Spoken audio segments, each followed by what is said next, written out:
পর্বের শুরুতে আমাদের সম্মানিত প্রধান অতিথি নাসির আহমেদ শাহিন, বিশেষ বক্তা সেলিম হোসেন এবং বিশেষ অতিথি জনাব আসলাম ফকির নিজন ভাই সহ উপস্থিত জার্মান বিএনপি, বার্লিন বিএনপি, যুবদল এবং আমার সামনে উপবিষ্ট বাংলার রেমিটেন্স যোদ্ধাদের অভিনন্দন ও শুভেচ্ছা। আমি আমার বক্তব্যের শুরুতে জৈনৈক্য দুইজনের কথোপকথন দিয়ে শুরু করব। ব্যাপারটা এমন, জৈনৈক্য বলিল,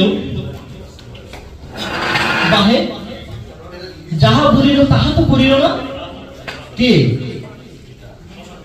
করিবি করিবি বলিছে যখন করিবি, বিশ্বাস রাখো বাহে। এই যে জিয়া সাহেবের সওয়াল, মিথ্যা কইবে না। সবাই যেমন তাকে বিশ্বাস করে, আমিও বিশ্বাস করি। আমি বিশ্বাস করি 31 দফা বাংলায় আসবে, বাংলার উন্নয়ন ঘটবে, বাংলা দেখবে একটি সমৃদ্ধশালী বাংলাদেশ। ধন্যবাদ সবাইকে। বাংলাদেশ জিন্দাবাদ।